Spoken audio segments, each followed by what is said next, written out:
I want to talk about why this Peloton ad matters. I had heard about all of the backlash first, and then I watched the ad, and I actually thought I watched the wrong advertisement. My assumption was, this must be a completely offensive ad about a woman who's really out of shape and a husband saying, honey, you need to do this. Like a woman with a messy house who gets a vacuum as a gift. Yeah. And then I saw the ad, and to be honest, I was confused by why there was so much backlash.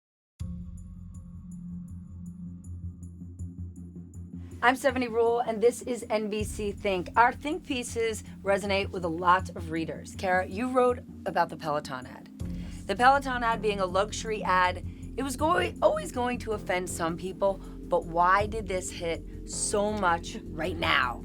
I feel like they appealed to their target demographic.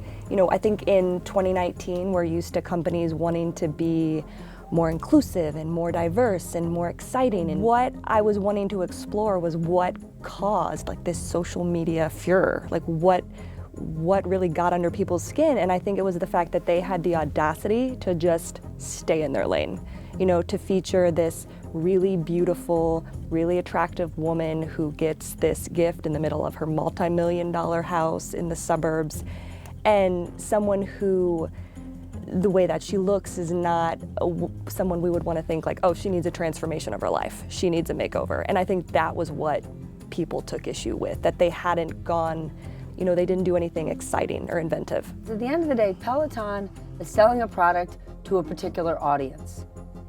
The rage seems to be rooted in this wealth divide that's absolutely going to be on the ballot in 2020. We hear about it every day.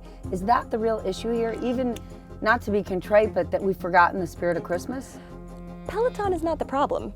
You know, for me, it was not the ad. It was just this like tipping point. And honestly, I think from an advertising standpoint, that ad is the best ad that they could have released, because I don't know anybody who doesn't have an opinion on it and who isn't talking about it. And, you know, people who probably have wanted to go out and buy it. I know it tanked their stock, but I would imagine that in terms of being socially relevant, I mean, the fact that we're having this conversation about it right now. The luxury market has always existed. Yeah. But it's this year, this time, that's caused this rage.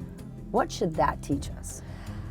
I think that what it taught, at least from my perspective, is that companies that want to just appeal to consumers who can afford their product, to people who, you know, shop at Goop and Neiman Marcus, and aren't going to try to be innovative or creative in any way, they can expect a reaction like this. You can see these discussions kind of creep up on Facebook and on Twitter, and I don't know how we rectify that without, you know, any number of larger cultural, socio-political shifts. I just think it speaks to there's a lot of people who just feel like their needs aren't being met. Like I said, it's not just about Peloton. You know, the larger issues with healthcare and health and wellness and being able to have accessibility to things that will make your life easier. And it just, I think for the people whom the ad offended,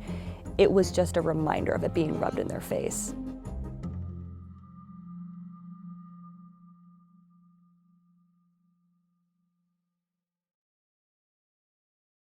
Hey, NBC News fans, thanks for checking out our YouTube channel. Subscribe by clicking on that button down here, and click on any of the videos over here to watch the latest interviews, show highlights, and digital exclusives. Thanks for watching.